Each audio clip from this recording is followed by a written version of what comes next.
Hi folks, I've got a couple of Banjo ukes that I'll show you. Both very nice. What's been happening is I have been buying ukes from various places off eBay and places that need fixing up, and I've been fixing up and then selling them on, and it's been nice for all of us. But what's been happening lately, I've noticed that a lot of Banjo ukes on eBay that need fixing up or a bit of setting up are being sold as models that don't need any work on them, which means they're going for a lot more money, which means there's less for me to sort of buy to fix up, although they do need fixing up. Bearing in mind I was just looking at one that had half the frets missing, half the tensioners missing, and it was listed as sort of very playable. Anyway, so I won't be selling so many, but what I've had to do is take two from my actual collection, which are my own personal ones, that I will be selling. I apologise if you find them a little bit pricey, but bearing in mind what you pay for a Gibson or a Dallas, I think these are going to be quite reasonably priced. And the logo Dallas or the logo on a machine Gibson doesn't guarantee it's going to be brilliant anyway. Saying that, each instrument is different, and I'll show you these individually. First we have what my dad would have called a posh banjo uke.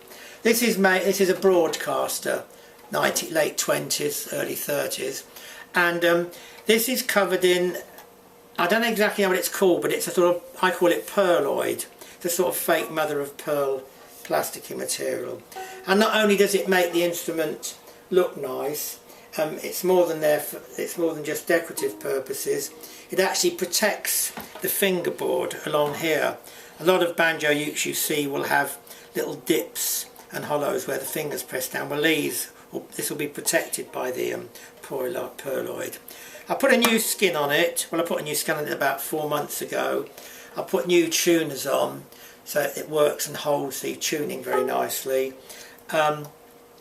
It's got quite a simple bridge. It attaches to the rim, but if anybody doesn't like this and would like a different sort of, the person who buys it would like a different tailpiece on it, like a Gibson type, we can negotiate that, no problem. And I've adjusted the action, very low action, but I always supply a couple of bridges so you can vary the action. The only slight thing that you might not like is the resonator here is very slightly bowed. Bearing in mind it's over 80 years old, I don't think being slightly bowed is the end of the world. In fact, if I can be as good nick as this when I'm 80, I'll be well pleased. Anyway, you can hardly see it, but if it worries you, don't buy it or sort of live with it. I have. Anyway, I'll give you the sound.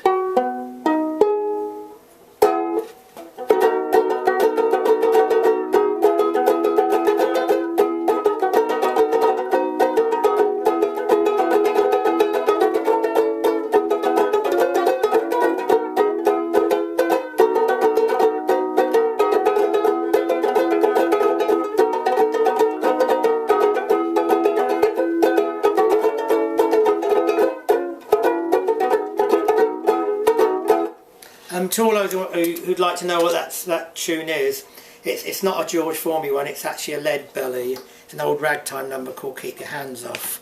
Now I'll show you the other banjo uke, and this sort of breaks my heart to get rid of it, but I have got another Windsor hanging behind me, so I thought I'll try and sell this. But this really is a beauty. It's a very lightweight instrument, and I put a new skin on this, nice thick skin, new tuners, and I replaced the side tensioners, as you can see. The other ones were a little bit rusty, and these not only look nice but they do the job. And I fitted on this a Gibson tailpiece. This originally this is fitted to the rim, the strings, and I can revert to that if you want, but I think a Gibson tailpiece is very simple, quite delightful to look at, and it prevents your arm getting scratched when you strum. It's got on here Whirl Windsor. The actual name of the guy that made these was called Octavius Windsor, What a brilliant name. Anyway, this was a number 2A model, and it says ukulele banjo here. And it's got these little, I don't know what it's very similar to a Gibson, I suppose. It's got the back, but the back is part of it. It's like a zither banjo setup.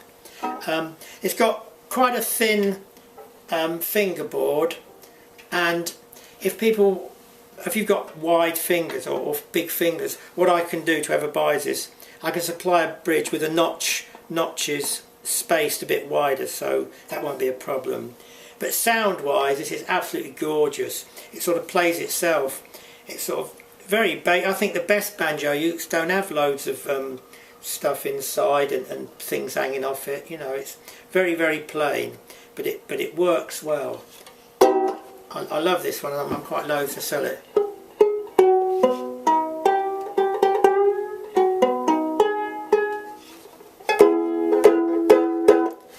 I'll play exactly the same tune as I played on the other one, then you can compare it.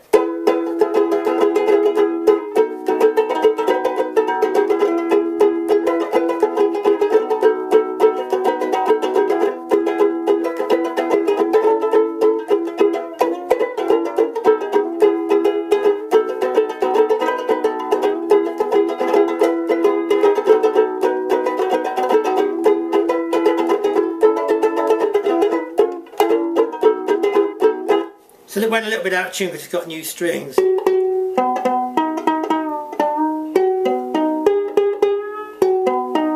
This really, it's got for a small one, it's not a shrill tone. It's a very nice, almost bluesy. It's very good for country blues, this one.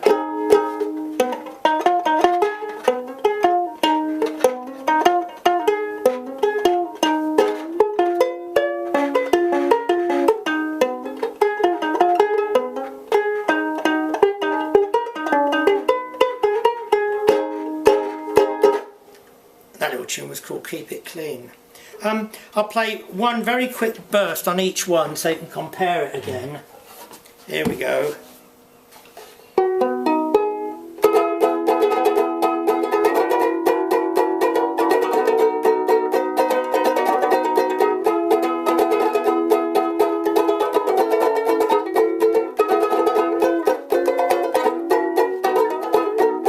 Keep that in your head what that sounds like.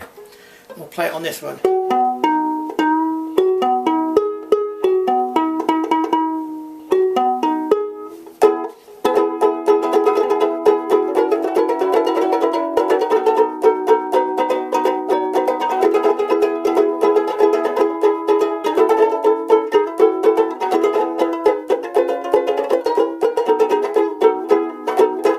Okay then folks, so we've got the Broadcaster banjo uke and we've got the Windsor banjo uke.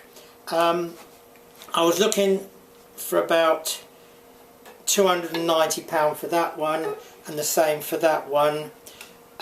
This one has got a really nice case, and this one here I can sort something out.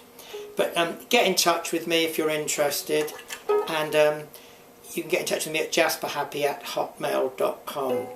Oh, if you've got any banjo ukes that you feel like you want me to fix up or give you help on, get in touch. Or if you want to do any part exchange or swaps, that's cool as well.